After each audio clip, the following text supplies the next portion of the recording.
What's up, Knicks fans? Dexter Henry Bryan Fonseca here, a special edition of New York Got Game. Got to talk about some news going down in the NBA world that possibly could, not saying that it will, could involve the New York Knicks.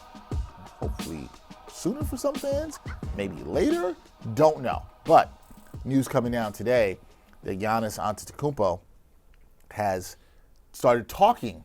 Him and his representatives have been talking to the Bucks about his future and what's going on. Now, it should be noted, the Bucks just came off of a loss to the woeful Wizards. And apparently, that might have been enough for Giannis, where he was just like, yo, I can't do this. Still under 500. I'm speculating here, not saying he is. Could be saying that he doesn't want to do this anymore. They're below 500. He was out for a while. The roster hasn't been good. So, obviously, coming up is going to be the Knicks. Now, some people watching, it's like the Knicks always get thrown into every trade. But according to some reporting that we saw late into the season from some people, the Knicks and Bucks were talking over the summer. They had an exclusive negotiating window towards the end of the summer, but nothing obviously happened. I guess the first question for me, Brian, when we look at this discussion, I like to use this word. Do the Knicks need Giannis? And if they do need Giannis, how does he help them? Obviously, he's a great player. He's one of the top, he's a top 3, 4 player, whatever you want to say in the league. They would love to have that on their team, but you got to give something to get some. Do they need Giannis Antetokounmpo? Maybe. Now, we got into this in another video that will come out. The take will be delivered a lot differently there. Yes. So we'll keep it that way for now. But I do think you have to really entertain this for a couple of different reasons. One being that if Giannis is available for trade, that means he's available to 29 other teams. If it gets to that point. Chances are you have other teams in your conference who are going to be interested. Detroit has financial flexibility. Miami is always looking for the next big star to join them, and they have financial flexibility now. Not a ton of picks, but more than they used to have. Atlanta is in an interesting situation where, hey, they look good without Trae Young. They might want to move on from Trae Young, who is on the last of a long-term contract, who will be a free agent and does not have an extension right now and don't know if he's going to get one. Orlando made a trade, but they have other trades that they can do. They have other contracts they can move. They have picks. And if you're the Knicks, you have to look at this in a couple different ways. But the main one is like the East has never been this wide open. And you're actually one of the favorites, if not the favorite, to come out of the East. Because Tyrese Halliburton's out, because Jason Tatum's out, because the Heat are ascending but not quite to full-fledged contender level yet. Detroit's getting better. But Cade Cunningham and Jalen Duren, while I think they're both going to be all-stars this year, have not won a playoff series yet. Right. Orlando hasn't won a playoff series with this core yet. Like, this is the perfect time for the Knicks to take advantage, and you actually have the financial means to go and pull this off if it's available. So, need, I think maybe, because if you do this now, it ensures that you're the favorite in the Eastern Conference. Right now, you might be, but if you make the right move, and it depends on who comes out of the deal, who comes back, because they might try to attach Kuzma. We can talk about that. I think the Knicks should look into this very, very, very diligently again, and they may need Giannis to get over the hump. Some people are going to look at this and say, okay, well, the Knicks, they've got depth this year. They went and tried to add some more depth in terms of Gershon Yabusele, in terms of Jordan Clarkson. None of those players are Giannis Antetokounmpo. And granted, I've been someone who's been on record as saying Giannis Antetokounmpo's game may not necessarily age as well because of his limited offensive skill set, but he is still a top defensive player in the league. Top 5 player, period. Top 5 player, period. You'd be pairing him with Jalen Brunson, where if you want to say he's anywhere from a top 7 to 10 player, I think most people would agree with that. You then would have 2 of the top 10 players in the league on your team. Would you be concerned, and obviously a lot of this depends on what the deal, and we'll get into this in a second, would you be concerned about the Knicks maybe losing some depth and being even more top-heavy than they are right now if they added Giannis Antetokounmpo? Unless it's Towns and whatever draft capital you have left to truthfully assemble that would interest Milwaukee, because it takes 2 to trade.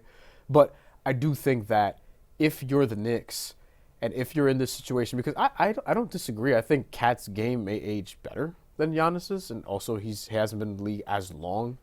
He's slightly younger, but at the same time, if we're talking about now, this Right now. season, right now, Yeah. if with no Tatum, no Halliburton, and all these other teams, while they're ascending, they haven't quite gotten into their prime yet. You're in your prime now. Jalen Brunson's in his prime right now. You can say so is Towns. But if this is about this season potentially, like, what does it matter if Giannis's game, doesn't age well? And that's where I'm kind of like, man, like, this. I don't know if you do the. It's not like the season's a failure if you miss out on Giannis Antetokounmpo, but you also run the risk of, now Miami put a package together and they got Giannis, and now Giannis is there with Bam and whoever else. The interesting thing for the Knicks, though, is, what kind of package can they put? And that's something I think that's going to be looked at a lot. What kind of package can they put out there? The Knicks are better suited to put out a package in the offseason if this trade would come. I agree with that. Right? Because they have more picks down the road. But that the East they is could better fix next up. year. Maybe. Right. And so this really, for me, comes down to what's the urgency level on this? Yeah. It's like you said, what's the urgency for the Knicks right here? How badly do they want to try to ensure, as you said, that they are the favorites and their chances of getting to the finals? And I also would like to add a note. If they did go make a move for Giannis, it's not even just this year. It helps better for this year, but Giannis, even though I said I don't think his game will age it well, He still has another. he's still got another couple years Yeah. at the peak of his powers Yeah. where he can be a dominant athletic force, can be pretty good on defense. That keeps the Knicks window with him and Brunson in their prime open pretty good, assuming you can still keep an OG Anunoby, assuming you can still keep a Mikal Bridges on this team. But what would you give up if you were trying to get That's the thing. Giannis? I'm trying to keep it to as little amount of players as possible. Like, it's not going to be a Towns Giannis 1-for-1, but if it's a Towns Randall, you meant 1-for-1. Just do it a Towns. No, yeah. Oh, you mean like if there was going to be because both of their contracts are the same virtually. They're split by hardly $1 million. Both run for the same amount of time, 2 years. So this year, next year, and then a player option. The Bucks for are last going to year. want picks, right? That's the thing. So I do think, and we have to also consider, like, if Giannis does ask out, what leverage are the Bucks going to have? Do they want to appease him? Do they have any interest in appeasing him? What does Towns do for them? Does this become a 3-team deal? Like, there are a lot of different things to consider. So you have to consider Milwaukee's side of this as well. But from the Knicks' perspective, I'm trying to, if I'm going to preserve the depth first and foremost, then yeah, you want to try to keep it to Towns plus picks. Because if you do some combination of one or two of your wings and a young guy or whatever, then you're stripping the depth, and then that's when you run into trouble. That's when you run into the trouble that the Phoenix Suns had, where they were too top heavy, or even the Clippers, where they've been too top heavy. Good point. Like that's why you have to try to keep it to as little bit of an amount as players as possible. And if I'm Milwaukee, if I'm negotiating, and if I'm Milwaukee, I'm looking at the Knicks and I'm like, yo, take Kyle Kuzma back also. Because they're also going to want something else. So it may be 2 for 3 plus Milwaukee gets all the draft capital. But again, a lot of times in this NBA, these deals become 3-4 team deals because you just need to move around a lot. And now with the current CBA situation, it's not going to be a straightforward deal unless Milwaukee, for whatever reason, like really, really wants Towns and just Towns back. But I don't think it's going to be that simple. So let's wrap on this quickly. If you're the Knicks and you can get the kind of deal where you can get not the 1-for-1 swap, because I do think that's not likely, and the Knicks would have more flexibility in the offseason, but if you can do it this season before the trade deadline, and we know December 15th is approaching where more players are available, January 15th then approaches where that's the real trade season, where even more players become available that you can throw into the deals. If you're the Knicks and you can go get Giannis Antetokounmpo before the deadline and it does not disrupt too much of your depth, are you doing it? Yeah, I think you have to. I think if it's on the table, you have to, because if you don't, somebody else will. And that somebody else may be in your conference. And then that somebody else could be good. Because you can say what you want about the East, and you can say what you want about the state of the Bucks. Giannis is still the best player in the Eastern Conference, at least for right now. I know some people would probably want to put Jalen Brunson there. I think Cade Cunningham, is in that conversation Giannis now. Is there right now. Donovan Mitchell also, and we haven't even talked about the Cavs, by the way, who have been underwhelming this year, but are still going to be a threat. But Giannis is that dude right now.